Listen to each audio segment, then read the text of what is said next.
দেখো কোথায় চলে এসেছি, ছাদে একটা ভালো কাজ করবো বলে। তাড়াতাড়ি বন্ধুরা, তাড়াতাড়ি আসো। দেখো আমার কত ধনেপাতা হয়েছে। ধনেপাতা কাটার জন্য আজকে চলে এসেছি, অনেকদিন ধরেই ভাবছি কাটবো। এই গুটি চলে এসো, ধনেপাতা কাটো আমার। এই তোর জন্য ধনেপাতা কাটছি। দেখো আমাদের এত সুন্দর বাগান হয়েছে, ধনেপাতা কাটবো। তোমরা সবাই হয়তো বলবে যে দেখো মুখ লুকিয়ে রেখেছে। তোমরা হয়তো সবাই বলবে যে ধনেপাতা একা একা খাও, কি করব বলো, কাকে কাকে দেবো। আমার সব বন্ধুদেরকে বলি চলে আসো আমার বাড়িতে, আমার বন্ধুরা।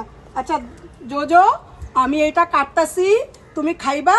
তুমি যে বলো তোজো, তুমি যে বলো পিসির বাড়ি ধনেপাতা হইছে, যাবো খাবো, তার জন্য আমি ছোটটাকে তোজোকে বললাম চইলা আইসো, তোমার জন্য আমি ধনেপাতা বাটা রেডি করে রাখবো। চলো। আর এই যে আমার বাড়ি আজকে